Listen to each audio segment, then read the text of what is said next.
Cheers. My name's Georgia and I'm a final year student in the rural county of Herefordshire.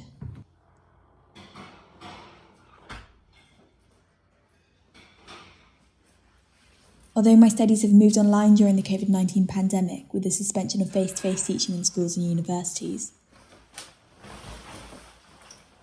the rest of the work I do at home is a bit more offline. Farming and agricultural work very often necessitates physical strength. It's a sector that also requires mental toughness and resilience. But physical injury doesn't come with the same apprehension as talking about emotional struggles and mental well-being does. Crops, livestock, and their value can be decimated in an instant by external factors out of the farmer's control, like market prices, disease, and an increase in extreme climatic weather conditions. But this year has been particularly challenging. Where are you going? With long hours in isolated spaces, the little interaction that farmers do get has been lessened even further this year with the cancellation of agricultural shows and the restrictions in place in social hubs like livestock markets. I spoke to David Harding, Support and Development Manager at Herefordshire Mind, about some of the challenges the charity and farmers have faced in establishing open conversations about mental health over the past year. Good morning, Georgia. How are you? He ran a talk with young farmers with tips on coping when things do Fine, get tough. But just a heads up, we speak about suicide. You just mentioned that there was a difference between the sort of mental health services that somebody, say, in Huddersfield and somebody in Herefordshire would need. I just wondered if there were any specific challenges that you face in facilitating support for mental health in such a rural county. Access would be the sort of umbrella term. We've had to redesign a lot of what we were doing pre-pandemic very quickly in order to be able to make some offer online. But I think also certainly in more rural areas, access via the internet isn't an option. You know, people don't have the kit, let alone internet access. So that's difficult. And trying to find a way that we can be more accessible physically is an ongoing challenge. We are seeing a large increase in people reaching out. But we recognise within that there are an unknown cohort or number of people that can't access that. Overall, certainly as a society in general, we are better able to talk about how we feel. That's not universal. We're very aware that, and I know because I'm an ex-young farmer, that the farming community can be quite a closed book. Everybody knows everybody, which is a blessing and a curse sometimes if people are struggling. You know, I absolutely get the thought that going to your neighbouring farmer and saying I'm struggling is, I mean, you're just not going to do it, because the thought of that information going elsewhere, you know, you couldn't look people in the eye at the next market.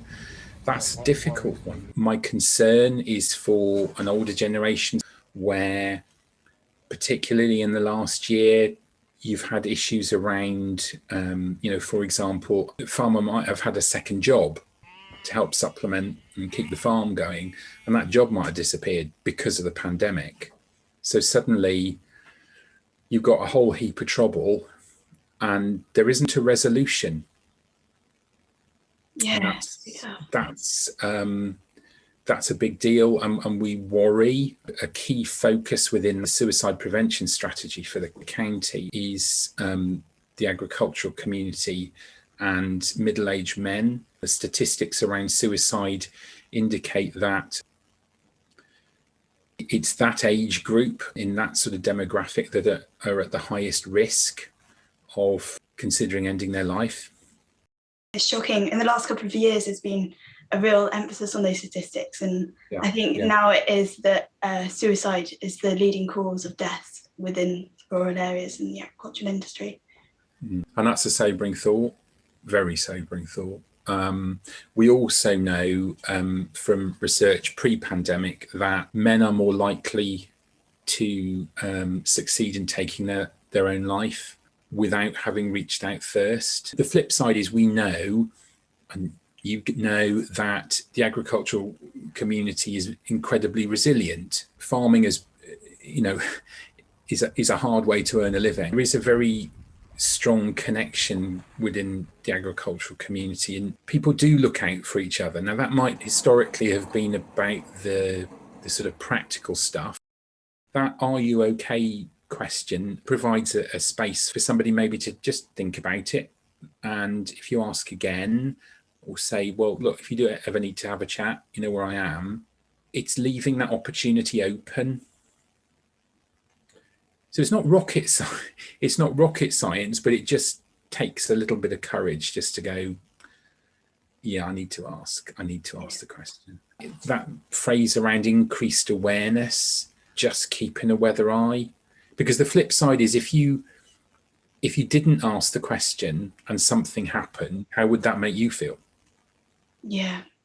It's a hard message, but that's the reality. This is really important to me on a personal level. So from a bit of self-disclosure, 14 years ago, I attempted to take my own life. And it was only through the circumstance that I found myself in where somebody did ask me if I was okay. That means that 14 years later, here I am talking to you about it. So I feel really passionate that we need to be more confident and trust our own convictions on talking about suicide.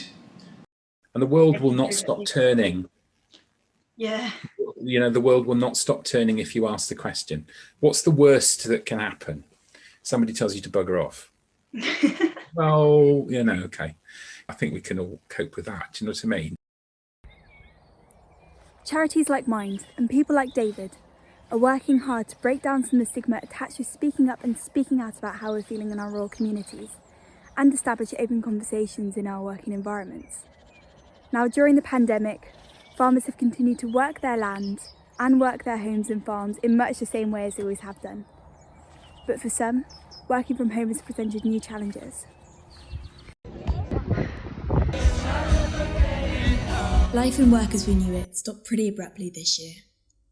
Some of us will be glad to be able to look back on lockdown, but if you're struggling in the here and now, please reach out for support.